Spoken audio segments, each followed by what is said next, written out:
Ratu Rizky Nabila mengungkap kemarahannya pada sang mantan suami Alfat Fathir yang tak hadiri acara akikah sang anak. Kemarin sudah mengakui itu anak kandungnya, kini Alfat Fathir justru tak hadiri acara akikah buah hatinya.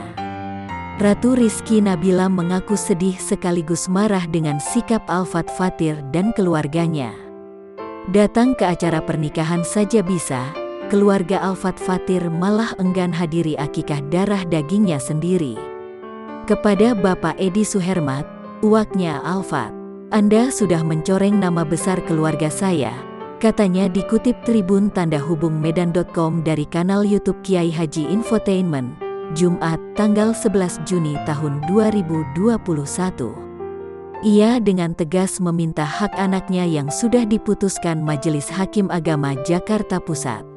"Soalnya saya akikah jadi bingung ngelihat anak saya dipotongin rambutnya oleh uak-uaknya dari keluarga mama saya mikir ini bapaknya kemana? Meronta jiwa ibu saya," katanya. Ratu mengatakan sejauh ini Alfat tak memberikan tanggung jawab yang jelas.